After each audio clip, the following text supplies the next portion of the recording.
Oke, selamat pagi. Dilanjut lagi. Nah, kemarin kita sudah membahas tentang apa sih itu algoritma, ya kan? Ternyata algoritma adalah itu adalah inti dari ilmu komputer. Algoritma adalah urut-urutan. Nah, sekarang kita akan membahas tentang gimana sih bikin prosesnya. Nah, ini dia. Ini ada simbol-simbol proses. Ada simbol terminator, ada garis alir atau flow line, pre-variation, proses, input atau output. Nah, fungsi dari terminator untuk pemulaan atau akhir program. Garis alir atau flow line adalah arah aliran program.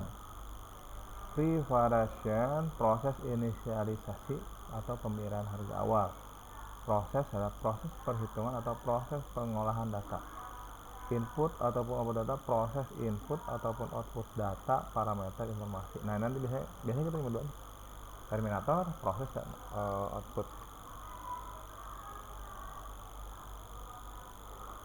Nah, ini dia simbol-simbol flowchart. Nah, ini dia ada simbol predefined proses subprogram. Fungsinya adalah permohonan subprogram atau proses penjalankan subprogram. Decision, perbandingan pernyataan penyelesaian data yang memberikan pilihan atau langkah selanjutnya. On-page connector, penghubung bagian-bagian flowchart yang berada dalam satu halaman. Nah, on-page connector penghubung bagian-bagian flowchart yang berada pada halaman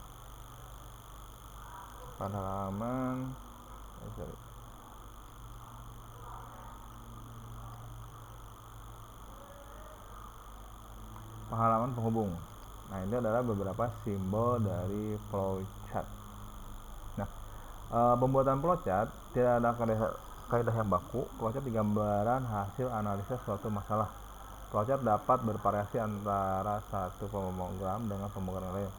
Secara garis besar, ada 3 bagian utama: input, proses, output. Jadi fokus dalam flowchart itu adalah input, proses, dan output. Nah, pembuatan hindari pengulangan proses yang tidak perlu dan logika yang berbelit sehingga jalannya proses lebih singkat. Jalannya proses digambarkan dari atas ke bawah dan diberikan tanda panah untuk memperjelas. Sebuah flowchart diawali dari satu titik start dan diakhiri dengan end. Nah, ini contoh.